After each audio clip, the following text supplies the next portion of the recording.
Top 3 musicians who hated Paul Simon. Paul Simon, an iconic American singer-songwriter, gained fame in the 20th century as part of the folk-rock duo Simon and Garfunkel alongside Art Garfunkel, and he has enjoyed a successful solo career spanning over 60 years. Regarded as one of popular music's most admired artists, his solo endeavors and collaborations with Garfunkel made him a worldwide phenomenon. Starting his journey in 1956 with childhood friend Art Garfunkel, they achieved fame in the 1960s as Simon and Garfunkel, producing memorable hits such as The Sound of Silence, Mrs. Robinson, and The Boxer, which typified the era's counterculture.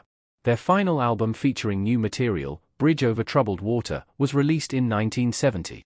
With its gospel influences and groundbreaking production, the album became a massive hit, with its title track serving as a cultural anthem for the 1960s generation.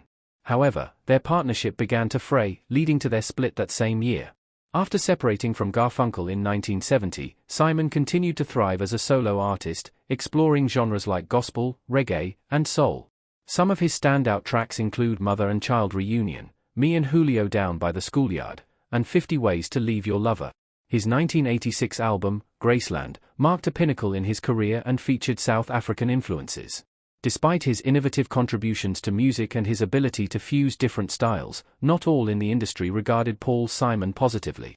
Here are 3 musicians who hated Paul Simon the most. John Lennon. While Paul Simon made substantial musical contributions, his relationships with certain artists indicated a more contentious aspect of his legacy. Though both artists respected one another, they occasionally exchanged harsh remarks over the years.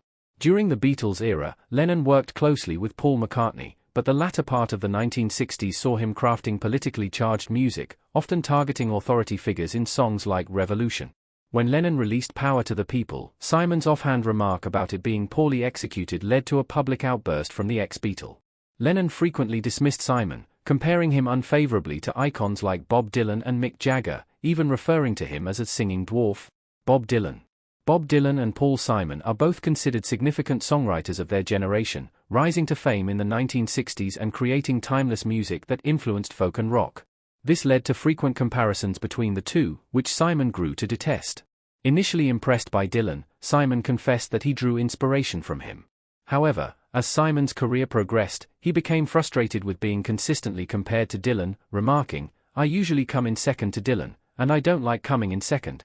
The two had a tense interaction when Simon and Garfunkel performed in front of Dylan, who laughed and conversed during their set, upsetting Simon greatly since he had long admired him.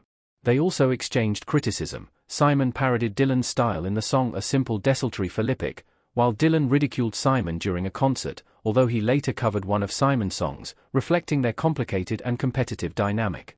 Art Garfunkel. As one of music's legendary duos, Simon and Garfunkel truly epitomized folk rock during their height. Despite their celebrated harmonies and rich lyrics, their personal relationship was marked by tension. Throughout their rise in the 1960s, Simon consistently contributed as the primary songwriter, while Garfunkel's beautiful vocals often captured the audience's attention. Eventually, Simon became frustrated by this dynamic, leading to conflict between the two. Their success masked underlying issues, especially during the making of Bridge Over Troubled Water. Power struggles ultimately culminated in their separation, with Garfunkel later expressing bewilderment over Simon's choice to dissolve the partnership.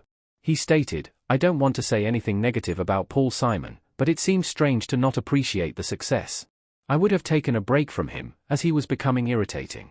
The humor had faded.